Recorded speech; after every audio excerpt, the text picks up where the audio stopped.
तीज है उमंगों का त्योहार, फूल खिले हैं बागों में, बारिश की है फुहार। दिल से आप सबको हो मुबारक ये तीज का त्योहार। मैं आस्था शर्मा HP24 की ओर से आप सभी को तीज की बहुत बहुत शुभकामनाएं देती हूँ।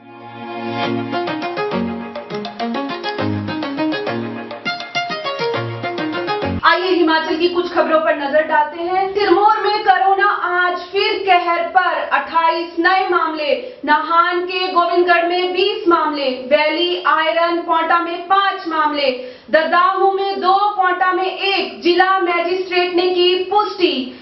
उन्होंने कहा कि विवरण का इंतजार करें।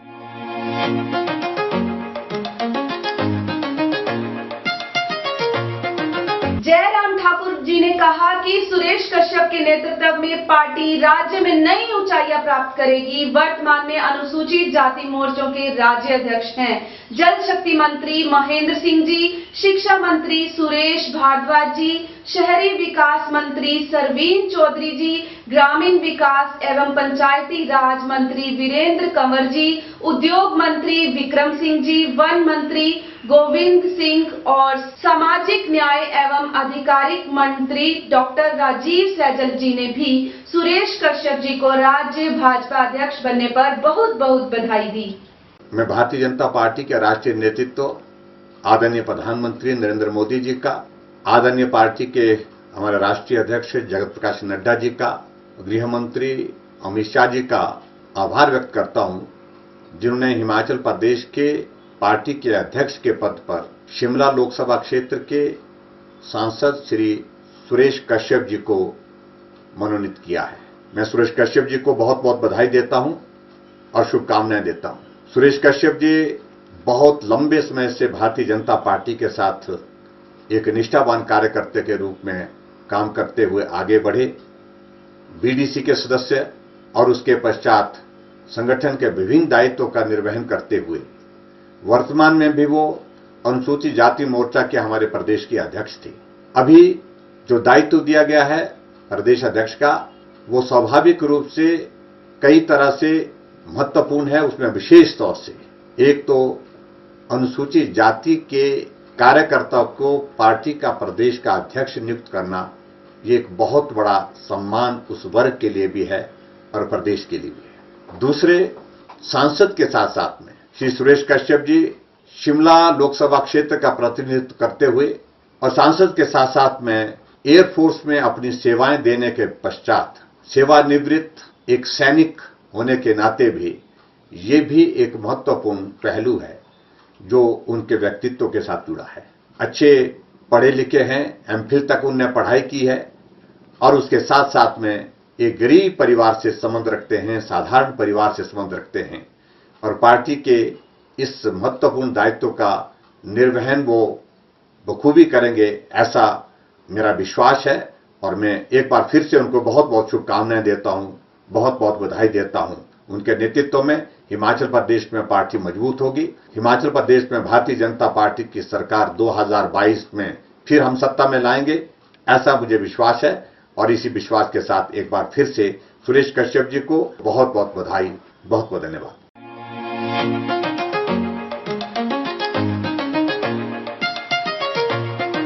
वामपंथी नेता व ठियोग के MLA राकेश सिंघा ने कहा कि हिमाचल प्रदेश की बीजेपी सरकार ने 25% बस किराए में बढ़ोतरी कर हिमाचल की जनता पर आर्थिक बोझ डाला है। उनका कहना है कि प्रदेश सरकार जनता को लूटने का काम कर रही है। देखिए, कैबिनेट ने ये डिसीजन जिस समय लिया है वो एहसास होता है कैबिनेट अपने आप में द्वंद में था कि उसको बढ़ाना चाहिए कि नहीं।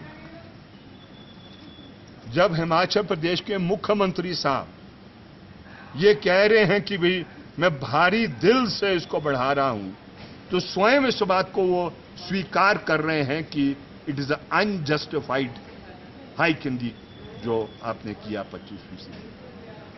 आपने ये किया क्यों? ये डिमांड कहां से उठी है? ट्रांसपोर्ट का कर्मी तो डिमांड नहीं कर रहा था कि भाई आप किराया बढ़ाएं। जो किराया बढ़ाने का तौर तरीका इख्तियार किया जाता है एक ऑर्गेनाइजेशन में, उसका बोर्ड बैठता है, वो बोर्ड निर्णय लेता है कि भाई कितना किराया बढ़ना चाहिए और किस लेवल का बढ़ना चाहिए। बोर्ड की मीटिंग तो हुई नहीं है। प्राइवेट ऑपरेटर्स लंबे समय से ये मांग कर रहे थे कि किराया बढ़ना चाहिए। जब तो टैक्स की बारी आती है तब तो प्राइवेट ऑपरेटर्स ये कहते हैं कि भाई हमारी जो प्राइवेट बसों में जो सवारियां हैं वो सिर्फ 20% बैठती है। जब बात आती है कि भी कोविड-19 में अब आप वो क्या कहते हैं 20%, तब कहते हैं ये हमें बारह नहीं खाता है। तो डिमांड तो ये प्राइवेट ऑपरेटर्स की थी। अब होगा क्या, आप समझे, पूरा ये जो पब्लिक सेक्टर है, चाहे ये बिजली का है चाहे ये ट्रांसपोर्ट का है, इसको कोलैप्स करने का ये निर्णय है।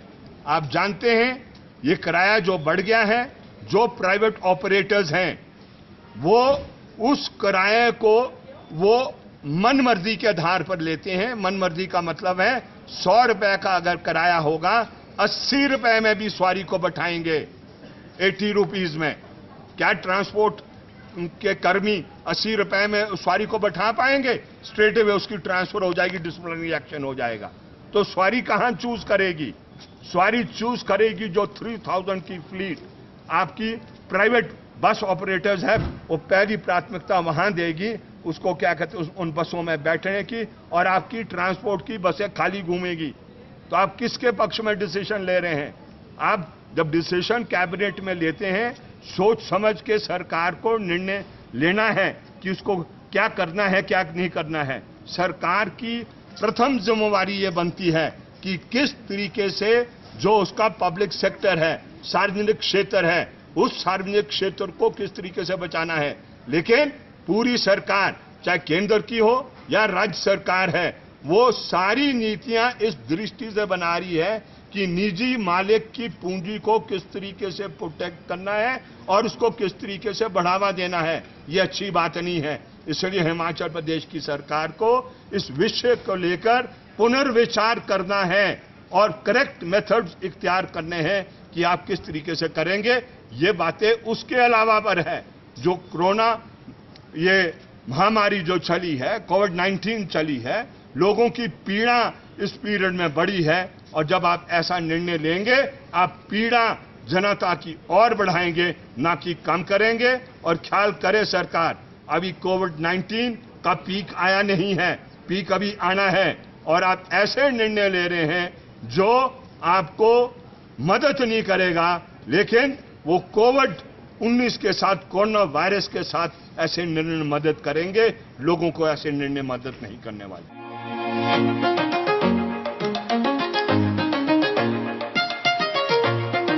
आरटी धवन जी का कहना है कि प्रदेश में आर्थिक गतिविधियां आरंभ की गई हैं। 14 जुलाई को प्रदेश सरकार द्वारा नई मार्गदर्शिका जारी की गई है तथा प्रदेश में अन्य राज्यों के आने वाले लोगों का प्रोटोकॉल पुनः निर्धारित किया गया है। आइए आरटी धवन जी का इसके बारे में क्या कहना है। हिमाचल प्रदेश के मुख्यमंत्री ने अपने आप को क्वारंटीन किया क्योंकि मुख्यमंत्री कार्यालय के एक अधिकारी कोविड पॉजिटिव पाए गए। क्या पूरी जानकारी आपके पास है? क्या कोविड टेस्ट मुख्यमंत्री का हुआ है? क्या रिपोर्ट अभी तक, क्या अपडेट है जी? देखिए, कल जो सैंपल लिए थे उनमें एक व्यक्ति मंडी का जिले का पॉजिटिव आया था। तो वो व्यक्ति शिमला कहीं ट्रैवल किया था और मुख्यमंत्री कार्यालय में भी विभिन्न लोगों से मिला, और उसमें हमारे मुख्यमंत्री कार्यालय में उप सचिव के पद पर अधिकारी कार्यरत हैं, उनका सवेरे सैंपल लिया गया, जिनको हमें ऐसी शंका थी कि उनके संपर्क में आए होंगे, और कुछ 2 लोगों के और सैंपल लिए गए थे। तो 3 लोग वो उसमें पॉजिटिव आए हैं। और अब हमने ये कंटैक्ट ट्रेसिंग वगैरह का आदेश दिया, CMO वगैरह जो है कंटैक्ट ट्रेसिंग करके सैंपलिंग अभी शुरू कर रहे हैं। माननीय मुख्यमंत्री महोदय को भी, और जो भी इन पॉजिटिव, जो लोग पॉजिटिव उनके संपर्क में आए हो सकते हैं, उन सबको यह सलाह दी गई है कि होम क्वारंटाइन में चले जाएं। और सबके सैंपलिंग अभी चली हुई है। मुख्यमंत्री कार्यालय में भी सैंपलिंग, जो उनके प्राइमरी कॉन्टैक्ट्स हैं उनकी सैंपलिंग होगी और उनको होम क्वारंटाइन की सलाह दी गई है। और साथ में ओकओवर में भी माननीय मुख्यमंत्री महोदय के कार्यालय में जो लोग कार्य करते हैं उनको भी होम क्वारंटाइन में जाने की सलाह दी है, और उनके सैंपल भी आज ले लिए जाएंगे शाम तक सबके, और शाम को सुबह तक ऐसी रिपोर्ट आ जाएगी। सो फॉर क्या मुख्यमंत्री के सैंपल लिए गए हैं? क्या कब तक रिपोर्ट आने की संभावना है? शाम तक उनके परिवार के सदस्यों के और उनके सैंपल ले लिए जाएंगे और सुबह तक उम्मीद है कि रिपोर्टें सारी आ जाएंगी। सर, मुख्यमंत्री का खुद क्वारंटीन होना, आइसोलेशन में चले जाना, क्या ये डर जैसी बात है हिमाचल प्रदेश के लिए? बिल्कुल नहीं, डर वाली बिल्कुल बात नहीं है। आप सब जानते हैं कि प्रदेश सरकार ने बहुत सारी आर्थिक गतिविधियों को खोलने का काम पिछले 1-2 महीने में किया है। बहुत सारे लोग मिलने आते हैं, हम सबसे भी मिलते हैं, विजिटर होते हैं कई तरह के संपर्क ग्रीवेंस लेके लोग आते हैं और माननीय मुख्यमंत्री महोदय बड़े त्वरित तरीके से लोगों से मिलते हैं और चीज़ों को सॉर्ट आउट करते हैं। कई सारी मीटिंग करते हैं कि वो सारी बातें जरूरी है। कोरोना के चलते सारे सरकारी प्रणाली को, लोगों के ग्रीवेंस रिड्रेसल सिस्टम को या डेवलपमेंट कार्य को बंद नहीं किया जा सकता।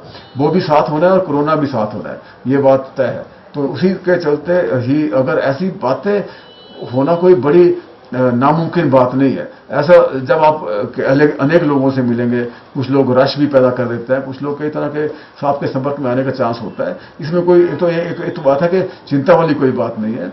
और दूसरा ये है कि अगर ये ऐसा इंस्टांस हुए हैं जहां पे संपर्क में लोग आए होंगे, सबको टेस्ट करेंगे और उनको होम क्वारंटाइन में रहने के बाद फिर दोबारा एक बार फिर टेस्ट कर लेंगे ताकि ऐसी कोई चीज हो तो उसको रूल आउट किया जा सके। सर, प्रदेश में लगातार कोरोना के मरीज बढ़ते जा रहे हैं, पॉजिटिव बढ़ते जा रहे हैं, क्या लग रहा है? देखिए, मैं कोई लैप्सेस हुआ है क्या पूरे प्रोटोकॉल के पालन में या जो गाइडलाइंस उनके पालन में, क्योंकि मामले लगातार बढ़े हैं? मैं आपको इसके बारे में जानकारी देना चाहता हूं कि पिछले 6-7 दिन में जो मामले आए हैं वो लगभग सारे के सारे मामले जो हैं वो प्रदेश से बाहर से आने वाले लोगों से संबंधित हैं। एक तो आप सबको जानकारी है, जब ये सेकंड लॉकडाउन पीरियड शुरू हुआ तो उस वक्त तो ऐसे आदेश थे भारत सरकार के कि सारी चीजें अनइंटरप्टेड तरीके से इंटरस्टेट मूवमेंट जो है उसकी अलो करनी है।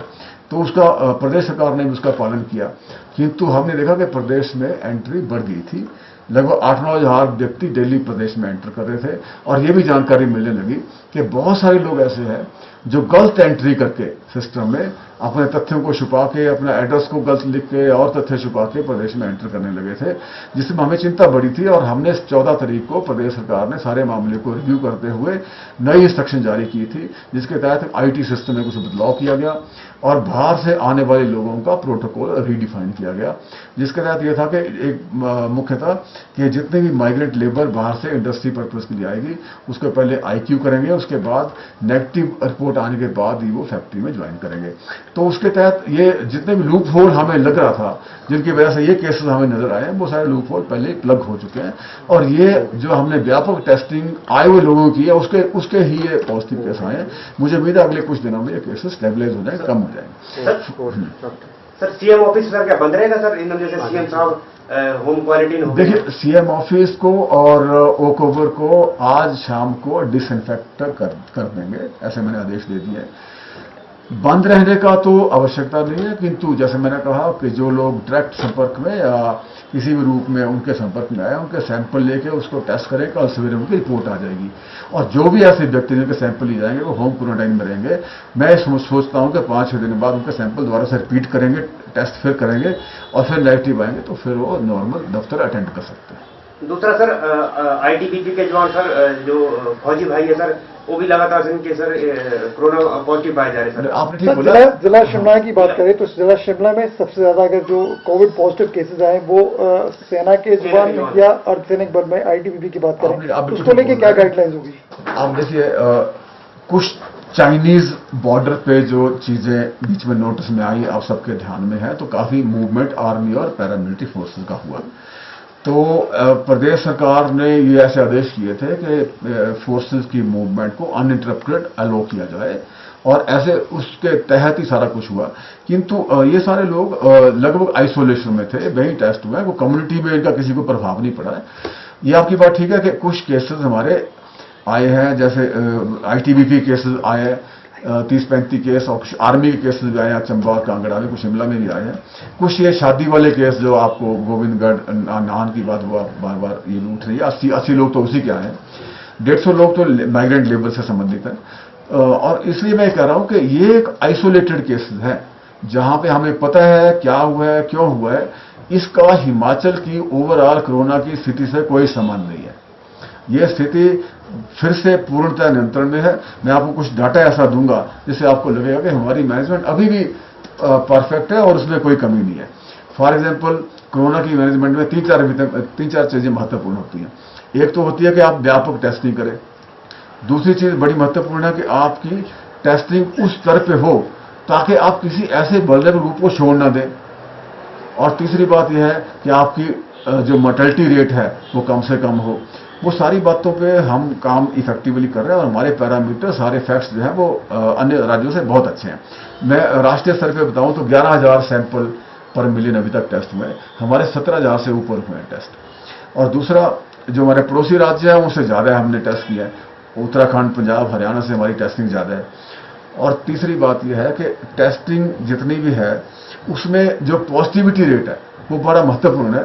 भारत सरकार ये कह रही है, वो WHO भी कहता है कि पॉजिटिविटी रेट आपका 5% से नीचे होना चाहिए। तो हमारी व्यापक टेस्टिंग होने के बावजूद पॉजिटिविटी रेट जो है वो 1.3% है। तो ये बताता है कि हम राइट टेस्टिंग कर रहे हैं और जो टारगेट ग्रुप है उसको टेस्ट कर रहे हैं और हमारा पॉजिटिविटी रेट नॉर्म से काफ़ी कम है। और अन्य सूबों में या जो राष्ट्रीय स्तर पे है वो पॉजिटिविटी रेट काफ़ी ज़्यादा है। और उस तरह से अगर डेथ रेट ले लें आप, डेथ रेट हमारा 0.84% है, राष्ट्रीय स्तर पे 2.45% है, पड़ोसी राज्य में भी ज़्यादा है। सो इसका मतलब यह है कि एक हम टेस्टिंग बिल्कुल परफेक्ट कर रहे हैं और दूसरी बात है हमारी जो क्लिनिकल मैनेजमेंट ऑफ केसेस है उसको हम ठीक कर रहे हैं। हम हर केस को मॉनिटर करते हैं रोज। हर केस का हेल्थ रिकॉर्ड जो है कॉलेज लेवल पे हमने टीमें बनाई हुई हैं, कॉलेज लेवल सीनियर क्लिनिशियन उसको देखते हैं और वो टीम हर पेशेंट का जो ई हेल्थ रिकॉर्ड है उसको चेक करते हैं। अगर किसी पेशेंट के कुछ पैरामीटर वो खराब होते हैं तो उसको अप्रोप्रिएट हॉस्पिटल में शिफ्ट करने के लिए टाइमली प्रबंध करते हैं। सो इसलिए मुझे लगता है कि ये व्यवस्था जो हमारी चली हुई है ये ठीक हो जाएगी। जो स्पाइक आया ये प्योरली टेम्परेरी है, इसको उम्मीद है कि बड़ी जल्दी नियंत्रित हो जाएगा। सर, जिस तरह से राज्यपाल कार्यालय में एक गाइडलाइन जारी करती है कि कोई भी बिना कोविड नेगेटिव रिपोर्ट लिए बगैर राज्यपाल से नहीं मिल सकेगा, क्या मुख्यमंत्री कार्यालय में ये संभव है? क्या ऐसे कोई गाइडलाइन होती है कोविड को देखते हुए? ये मुख्यमंत्री कार्यालय पब्लिक ऑफिस होता है। आपको पता है कितने लोग बाहर से मिलने आते हैं। ऐसी कोई संभावना नहीं ऐसा करने की, ना ऐसी आवश्यकता है। ये बात अलग है कि जो भी व्यक्ति मिलने आए, जो भी व्यक्ति जहां भी जाए वो सोशल डिस्टेंसिंग का ध्यान रखे और बाकी जो कफ एटिकेट है, स्नीजिंग एटिकेट का ध्यान रखे, बार बार हैंड सैनिटाइजर को प्रयोग करे। यही प्रिकॉशन हम सबको लेनी है, आपको भी लेनी है, सबको लेनी है। इसके तहत ही काम करना पड़ेगा। मैं इस बात को रिपीट कर रहा हूं कि कोविड की मैनेजमेंट प्रदेश में ठीक है, इसलिए हमें सारे जीवन को भी आगे चलाना है, आर्थिक गतिविधियों आगे बढ़ाना है। फाइनल आखिर में मुख्यमंत्री के टेस्ट आज लिए जाने, परिवार के टेस्ट लिए जाने, कब तक संभावना है, रिपोर्ट कब तक आ जाएगी? मैं जैसे पहले कहा कि माननीय मुख्यमंत्री महोदय और जो उनके कार्यालय का स्टाफ है वो क्वारंटीन में रहेंगे, होम क्वारंटीन में। हम कोशिश करेंगे 5-6 दिन के बाद उनका दोबारा एक बार टेस्ट लेंगे, क्योंकि ये हमें पता नहीं है कि किस स्टेज पे किस व्यक्ति के साथ एक्सपोजर हुआ हो। और कल ही एक्सपोजर हुआ हो तो आज वो संभव है कि फास्ट नेगेटिव जा सकता है। हम 5-6 दिन बाद टेस्ट को दोबारा रिपीट करना चाहते हैं।